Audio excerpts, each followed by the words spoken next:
Podemos debatir si hay recesión, inflación.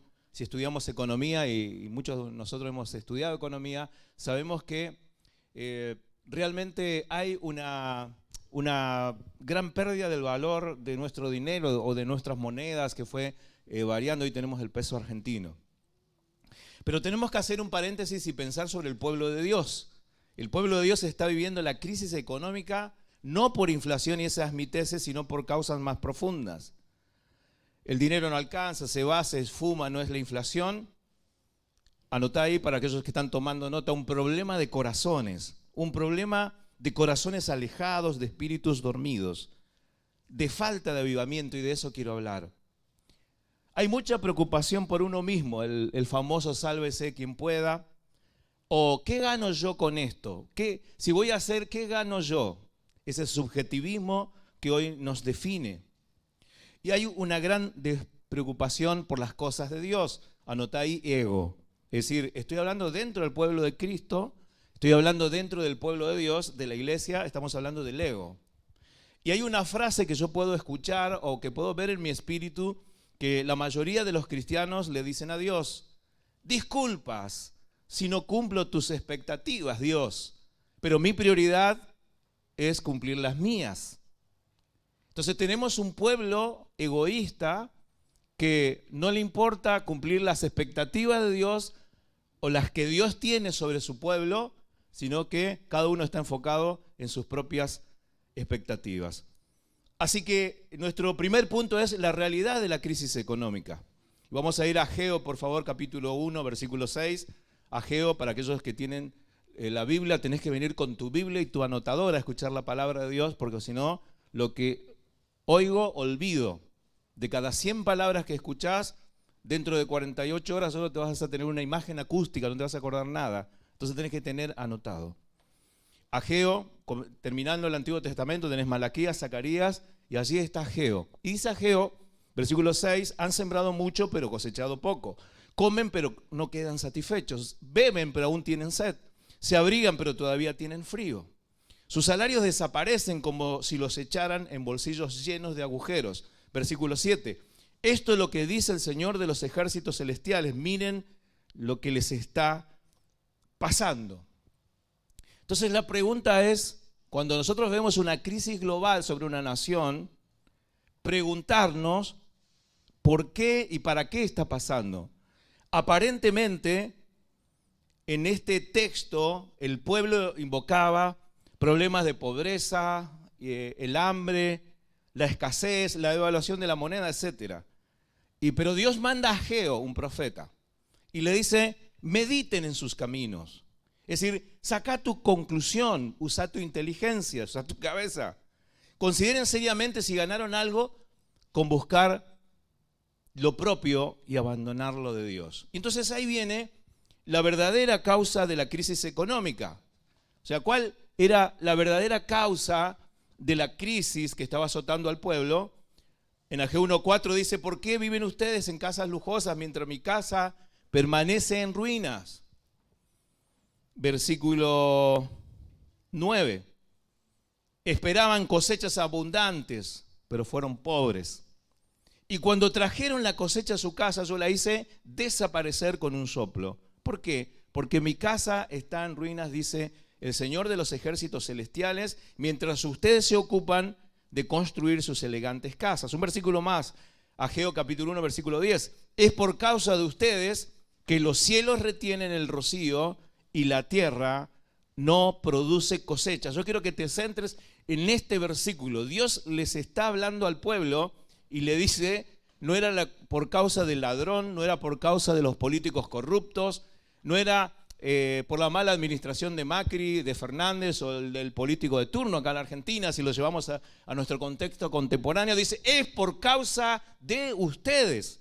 O sea, era por causa del pueblo de Dios que la tierra no producía cosechas. Es decir, la crisis económica en el contexto de Ageo es porque el pueblo de Dios estaba desorientado, estaba fuera. Y lo leímos, dice: ustedes no solamente edifican lo suyo, moran en sus casas tranquilamente, abandonaron mi casa y no tienen tiempo para mí. Entonces, descuidar las cosas de Dios. Número uno, la casa espiritual. Cuando habla de casa, no solamente se está hablando de casa de Dios, sino de un templo, está hablando de nuestra casa espiritual. Sube un chiquitito más el micrófono.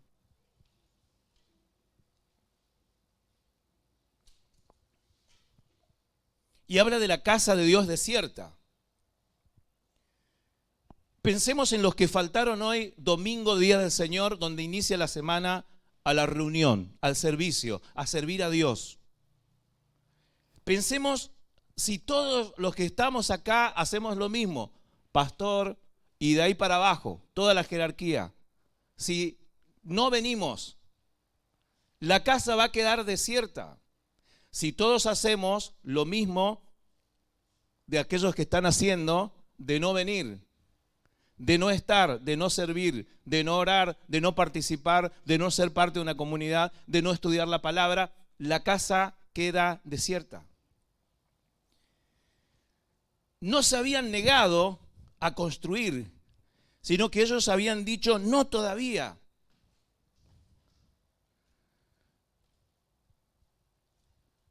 Cuando me case, cuando me ponga de novio, cuando tenga mi hijo, cuando tenga mi auto, cuando me reciba, cuando los chicos sean grandes. Es decir, cuando me aparten, cuando me sienta mejor. No todavía, o sea, vamos pasando el tiempo y siempre encontramos una excusa para no dedicarnos a las cosas de Dios.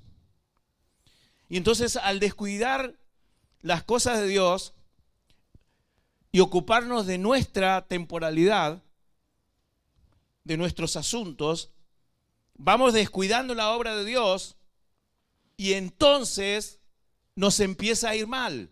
O te va a empezar a ir mal a partir de que escuches esta palabra, porque es una palabra profética. Si vos sos llamado y sos parte de la iglesia y del pueblo de Dios y estás descuidando la casa de Dios y la casa de Dios se encuentra abandonada, la casa de Dios se encuentra en ruinas, la casa de Dios se encuentra desierta, no va a seguir así. Va a ir mal. Ocuparse más en las cosas de uno y descuidar la obra de Dios es un gran pecado que Dios no tolera y que Dios va a frenar y que Dios va a decir basta. No está mal tomarse vacaciones, tener una ocupación, una profesión. Ahora voy a poner el equilibrio y voy a demostrar que yo nunca jamás descuido mis cosas. Nunca. Pero tampoco descuido la obra de Dios. ¿Por qué? Porque lo aprendí en un baño de una clínica con mi esposa en terapia de un lado y mi hijo en otra terapia. O sea, que estoy hablando de algo que yo lo sé bien y lo viví y lo experimenté. Esto de Ageo ya me pasó. Entonces te preocupás más por tus cosas que por las cosas de Dios. Entonces tenés que buscarle el equilibrio. ¿Estás leyendo y estudiando la Biblia más que mirar series y películas y tus redes? Obvio. Se nota. Y no estoy hablando estoy hablando de la iglesia en Argentina. Se dejan de congregar para ir al teatro, para ir a la cancha, para ir a la fiestita, al cumpleaños. Es un círculo vicioso.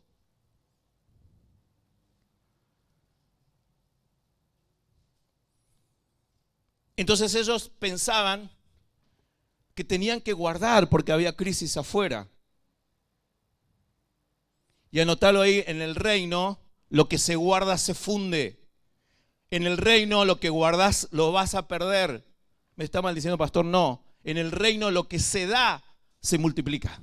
Y lo que se guarda se pierde. Todo lo que vos estás guardando, sean dones, sean talentos, sean algo que Dios te dijo que dé para la iglesia, que seas parte de la iglesia, si lo estás guardando por miedo a quedarte pobre, en el reino no funciona así, en el mundo funciona así.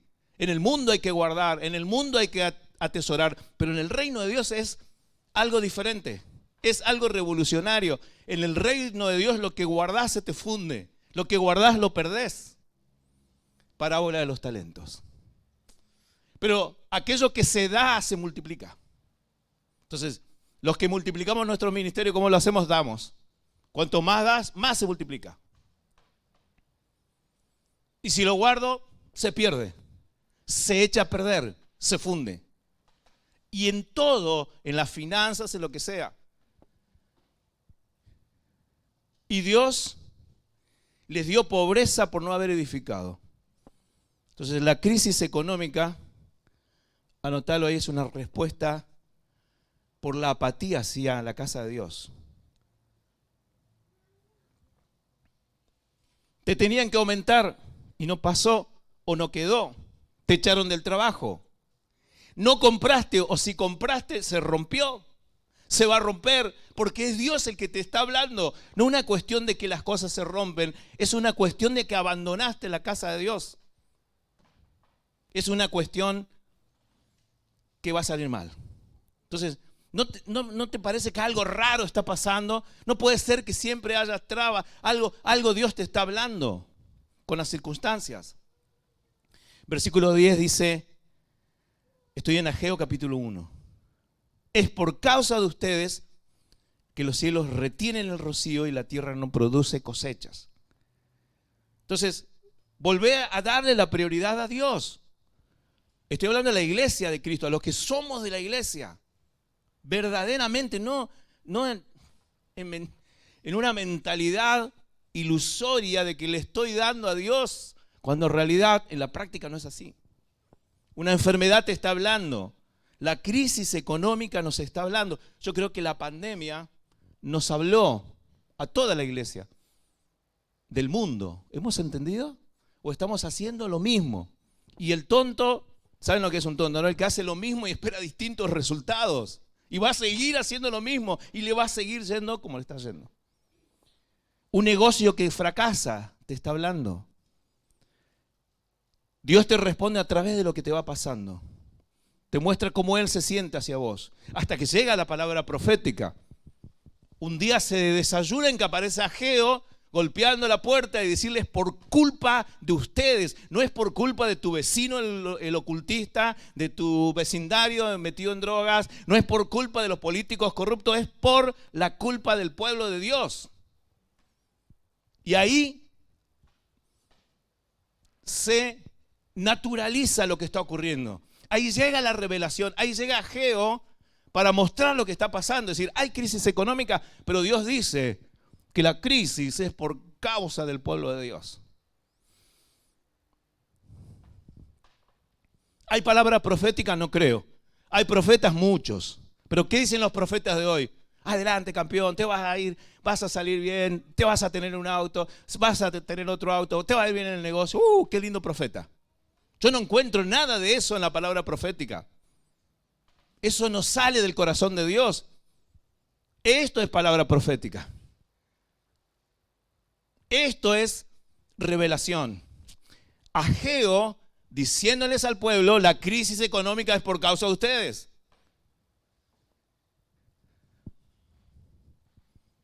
Deja de reprender a los demonios y probá con obedecer. Deja de ayunar y de orar y probá con obedecer. Rebeldes que ayunan, desobedientes que hacen vigilias, que leen la Biblia, no te sirve. No sirve.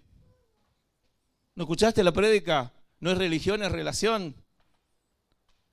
Es relación. Entonces, óreme, pastor, óreme, únjame con aceite, tíreme 3 litros de aceite. No, probá con obedecer, porque en la obediencia está la bendición. Y ahí se van a abrir las ventanas de los cielos, y por tu causa vendrá la bendición. Así como Jonás, que por su causa se iba a hundir el barco. Menos mal que lo echaron, si no se hundía el barco. Jonás de ahí no pasaba. Y el barco no iba a pasar, más vale que lo tiren. Para aquel que no sabe la historia, búsquela. Entonces, ¿cuál es la actitud correcta ante la crisis económica? ¿Cuál es? La actitud correcta, seguir buscando negocios, estudiando marketing digital, a ver cómo puedo hacer más dinero, inversiones. Para el pueblo de Dios no. Para el pueblo de Dios es Mateo 6:33. Un texto que la mayoría de los cristianos conocemos, pero no lo aplicamos. Si un 10% de la iglesia de la Argentina, solo un 10%, solo un 10% de la iglesia de la Argentina practicara Mateo 6:33, la nación daría un vuelco y comenzaría a cambiar. Dice, busquen primeramente el reino de Dios y su justicia, y todas estas cosas les serán añadidas. No es palabra de un pastor esto, es palabra de Jesús.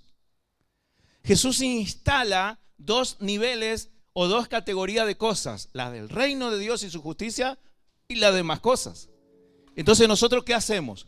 Nosotros vamos detrás de las cosas, de estas cosas, de las cosas de este mundo, porque somos carne y seguimos. Y nosotros mismos le decimos a la iglesia, a la gente, venía a la iglesia a buscar la bendición.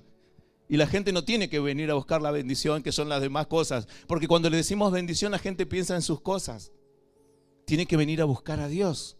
Entonces es distinto una persona que viene a la iglesia a buscar a Dios que una persona que viene a buscar sus cosas. Porque no funciona. Estamos contradiciendo la palabra. Si no busca primeramente el reino de Dios y su justicia, no se le va a añadir esas cosas. Son palabras de Jesús. Y dice primeramente el reino de Dios. Mientras nosotros sigamos discutiendo si el diezmo es el 10% de nuestros ingresos, porque el diezmo no es el 10% de tus ingresos, es el primer 10%, es el primer, porque primero para Dios. Primero para Dios. Y todas las demás cosas serán añadidas. Entonces nosotros vamos detrás de las cosas y el reino se cae a pedazos. Su casa queda desierta. Su casa queda abandonada.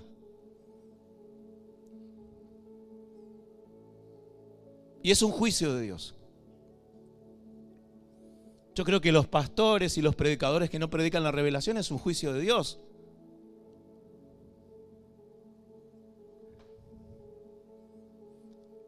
Dice, y todas estas cosas les serán añadidas. Yo no sé si estás leyendo, no sé qué Biblia lees, no sé qué Biblia lees, no sé qué crees cuando lees.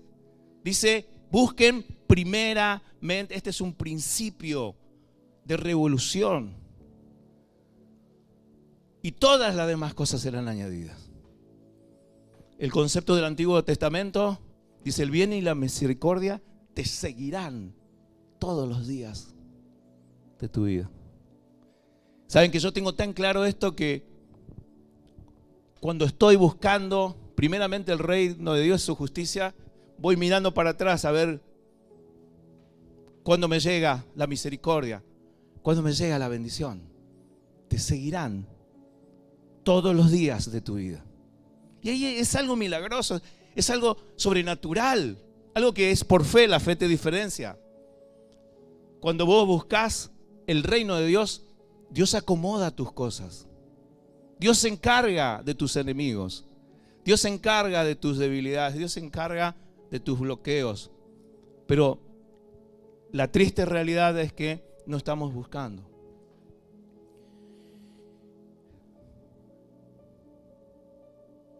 Y cuando tus prioridades pasan a un segundo plano, las bendiciones te comienzan a seguir.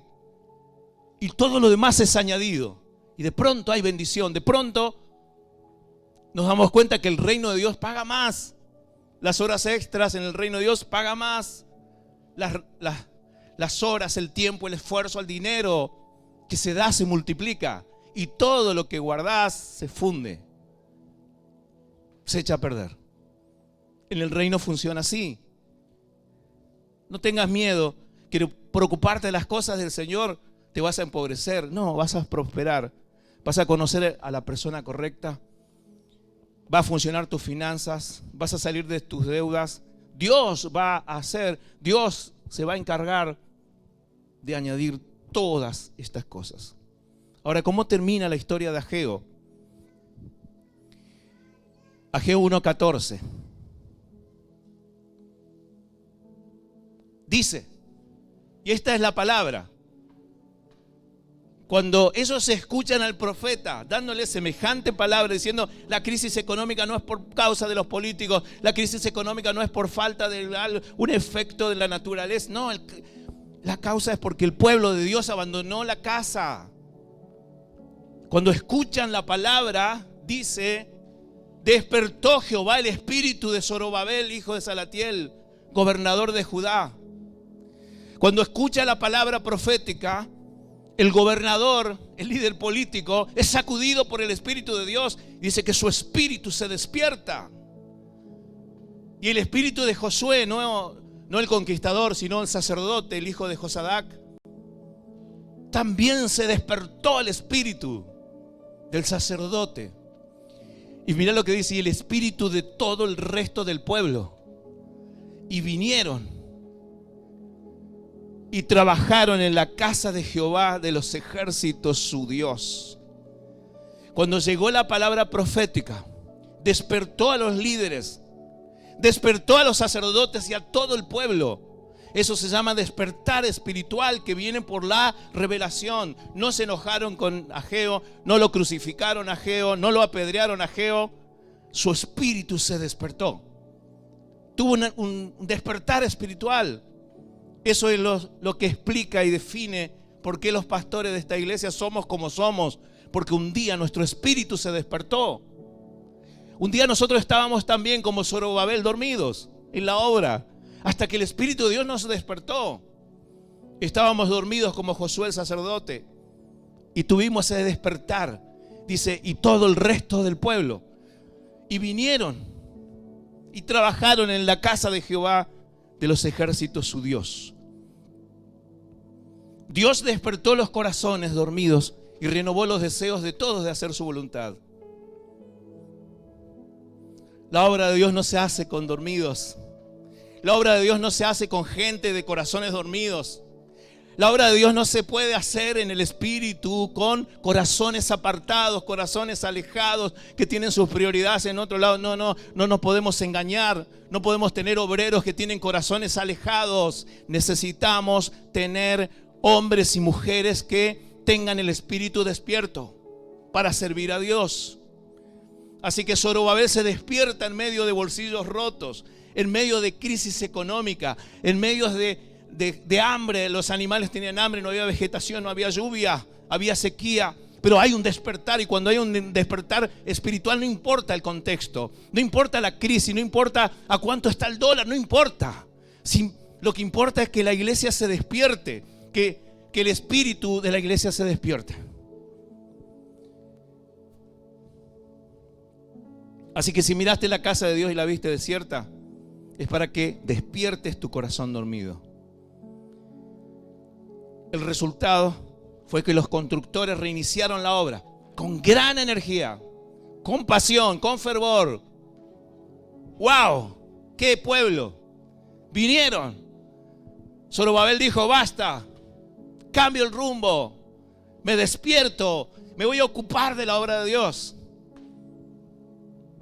El sumo sacerdote dijo, basta, aquí empiezo, me despierto, voy para allá. Y todo el pueblo, y comenzó a haber un avivamiento, y uno despertó al otro, el otro. Porque donde hay despertar espiritual, o se despiertan o los dormidos se van. Se despertó Zorobabel, se despertó Josué, se despertó el pueblo. Cerrá tus ojos, hoy hay un despertador de espíritus. Vengo a despertar los espíritus dormidos.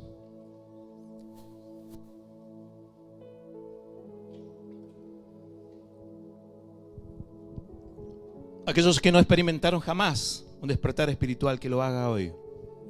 El que está postergando el no todavía, que comience hoy. ¿De qué te sirvió sembrar mucho si olvidas la mejor semilla? ¿De qué sirves que coma mucho si lo que comes no te nutre?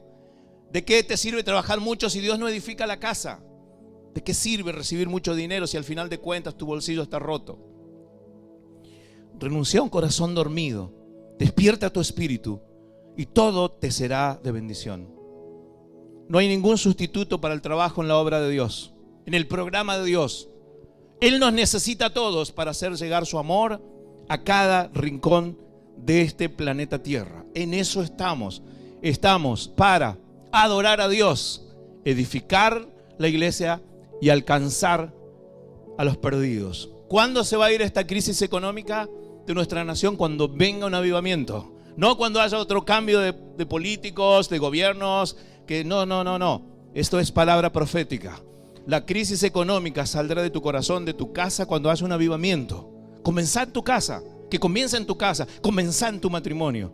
Y decir, yo voy a recibir, yo voy a ser como Zorobabel. Mi espíritu se va a despertar y voy a salir a buscar a Dios y a poner las prioridades en orden y entrar a esto revolucionario, porque creo que va a suceder en mi casa, en mi familia, en mi ciudad y en mi nación. Si lo crees, dale el mejor aplauso al Espíritu de Dios, que es el que despierta los corazones dormidos.